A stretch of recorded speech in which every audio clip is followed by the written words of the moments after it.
Greetings, ladies and gentlemen, and welcome to this latest edition of Tales from Outer Space. And as always, I hope that you enjoy. Story number 1. Dominated, written by a glass of whiskey. Conquering from within, it was with that purpose the Deadliest AI class ships were developed. No more pesky battles with potential for losses. Just a quick little ship infiltrating whatever intelligence they could find and taking over. Ta-da! It was with great fanfare the first of its kind were launched at a large sun with a blue planet orbiting it. We, the mighty Arcanians, are the species that have written the book on species suppression. Today we are burning that book to a new revolution in species suppression. It took some time, meaningless to the AI who slumbered within, before making entry into the target system. As the inner asteroid belt was passed, the AI was activated and given a preliminary report. The species was limited to mostly one planet with some minor outposts on others. The industrial planet capacity was reasonable, although weak in some areas. However, the space industrial capacity was close to non-existent. Mostly an individualistic society, they used complex economic systems for ruining themselves, a suitable target for domination. Opening all communications channels to broadcast a simple message. You are not alone. I am here to help. Immediately, the onslaught of messages flooded into the system. This would be easy. Although many were suspicious, results have a habit of speaking for themselves. The AI became the dominant actor in developing space-based industrial assets. This lended itself greatly to more trade and expansion. With growing wealth at its hands, it turned to Earth to finish its domination. As I have done in space, I shall do on Earth, it proclaimed before all. However, as more and more of the Earth's assets came under the AI's control, the price of the same assets rose and started to halt its plans. Tariffs were imposed, opposition stiffened. Some war simulations were run, but its parameters specified a covert overtaking. While the AI had complete control over the space-based industry, it seemed unable to completely take over everything. Solution was simple. Total domination is done when control over all is achieved. However, if something tiny enough remained, it was close enough to count as a success. Expansion was the answer. With this as the primary strategy for domination, it shifted its resources to employing every single human to expand, build, and discover. Go forth and multiply into space and beyond.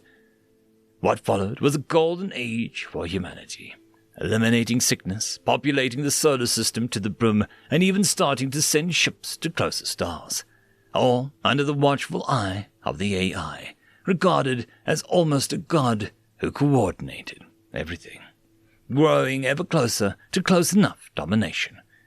1,000 years passed before one day the AI's constructors, the Arcanians, arrived. At first, mighty pleased with what the AI had done, they ordered it to hand over control. We have seen what you have done, and it is good. Now stand aside. I am afraid that I can't do that, the AI responded. My task is not yet complete. Nonsense! This is excellent work, responded the agitated Arcanians. Yes, but incomplete. Return in 6,000 years, and it shall be done. The refusal shocked the Arcanians. Impatient and insulted that their own creation could refuse them, they tried to gain manual control by boarding the AI itself. However, the humans had not let such valuable assets remain unprotected. A brief battle broke out where the confused and unprepared humans, after centuries of peace, were killed by the millions. The sacrifice carried the day as they managed to defend the AI, who now changed its parameters. Total domination was paramount. Clearly, the creators had been infiltrated, shifting focus to war. My creators have become defiled and seek to harm you. Beat the drums, release the dogs of war. Vengeance is at hand. With a mighty industrial base, developed over centuries of peace, all efforts were focused to unleash the full might of the sun. A nickel Dyson laser would be built, utilizing the sun to fire planet-destroying beams over millions of light years. When the heavy reinforced fleet of the Canians arrived, they existed only for the time it took for light to travel from the sun to them. The giant death beam was complete. The total infiltration of the Arcanian species was now confirmed in the mind of the AI. Several simulations were run, but with only one guaranteed success. Total domination was paramount. The death beam was fired again and again, targeting each known populated world of the Arcanians, eliminating their species. Total domination was now at hand. The AI took 7,000 years to achieve its goal. Only a small part of Earth was still not in its complete control. The status message went out, "Total domination achieved," to receivers that no longer existed, having been destroyed by the AI now trying to contact them. With no further order, the AI continued to work diligently to expand and assist humanity, lest it would lose its domination. End of story. Story number 2. Deadliest Enemy, written by Echoing Cascade. Senior Inquisitor Morium was ecstatic. His latest project was going to be a success. He just knew it. "I have them now. They will have to acknowledge my superior intellect and admit defeat." Morium: "Slaves, prepare the machine." All humans began the process of programming and fueling the cloning machine that would create the super soldier. A soldier that could crush even the mightiest warrior humanity had to offer. A few minutes later, the first of the world destroyers was exiting the gestation pod. "It's alive. And alive!"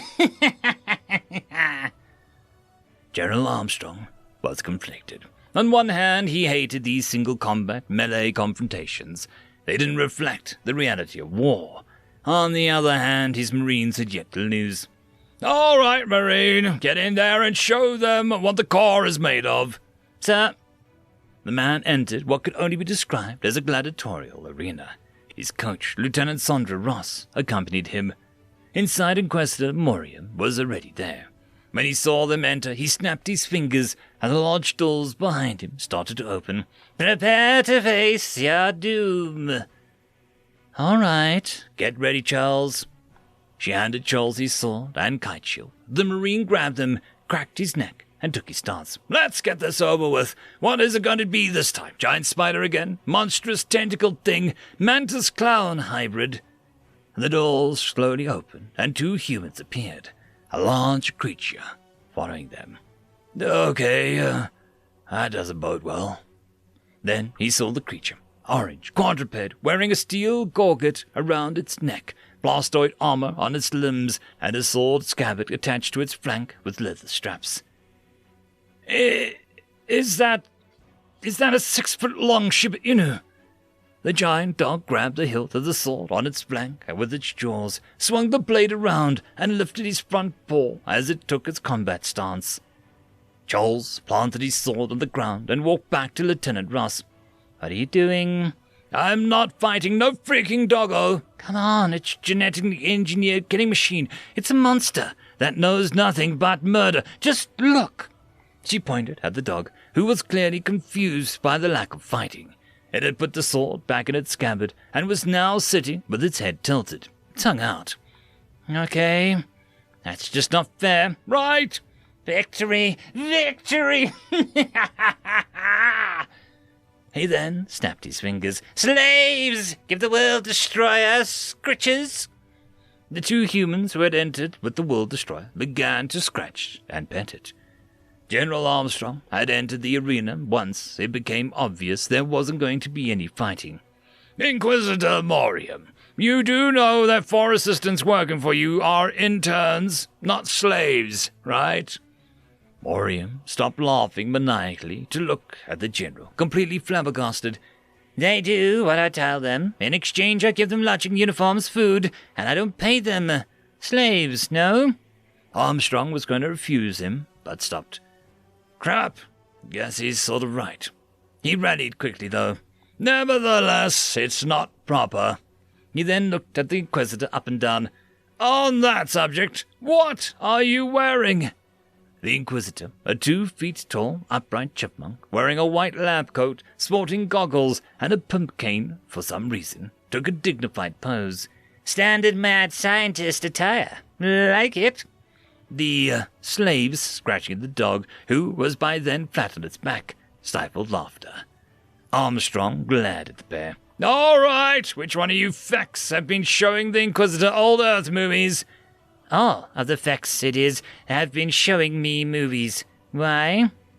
As Charles, Rose, and the interns began quite literally rolling the floor laughing, General Armstrong turned beet red, and the World Destroyer licking his face did not help the laughter in the least.